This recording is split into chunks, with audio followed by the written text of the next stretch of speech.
Welcome back to Aritas, where today, the first creatures to actually live on land will exist. As the Captomanas find themselves in a very flexible position, as they already have evolved hands and legs, will let them evade the land faster than the rest of the creatures. As this species eventually grows bones, their bodies become just well enough to go on land.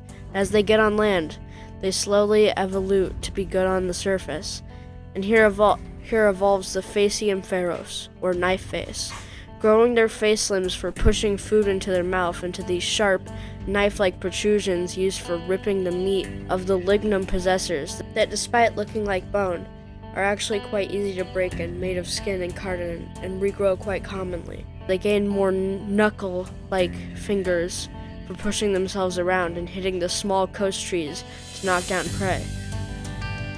Because of the fact that the trees can only grow around water, they live near the water, fighting for food. This species has R selection babies, laying a ton of eggs and not caring for a single one. Although, on the rare chance of food becoming tougher to find on a certain coastline, 2 to 3 Facium ferox will work together for food. Usually this will start infighting, and eventually all of them will fight each other until all the others are dead, which then they will eat the dead Faciums to get as much nutrients as possible. Next, the Fragilis will consider hiding on land, being named the Plurispeds, or many legs. They will grow exoskeletons as a way to move on land, and a way to make them too strong to be ripped open by the pharaohs. They grow the behavior to dig underground using their multiple legs to hide its eggs and stay safe under the ground. Despite the very early growth of eyes, this creature loses them, going for antennae for traversing sand easier. Because of their sand lifestyle, they've adapted to eat only once a month. On the rare chance they find the roots of the coast trees, feeding on that instead. As the plants grow on land, they don't come from the coastal trees, but instead the first plant to ever exist, now growing a root system just fine enough to go on land.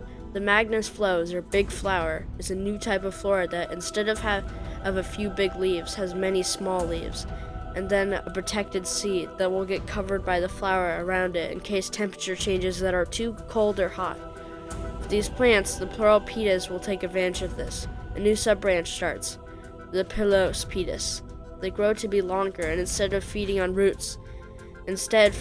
the fruits of the new inland plants. These little bugs grow hair as a way to discourage possible predators from messing with it. As this is the world's first hairy creature, it will naturally freak out other species, meaning a safer life for now. As the coastal trees become very high competition ground, some Facium will evolve to be smaller with more crab-like hands to tear up big fruit from trees. And well, unlike most other species that have to grind all food into swallowable bits, this species has hard bone in its mouth for smashing food and eating, aka teeth.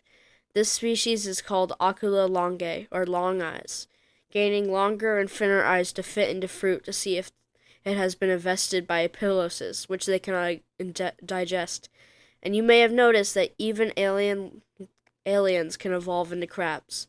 Goodbye for now. Expect tomorrow for more creatures, environments, and the first freshwater creatures.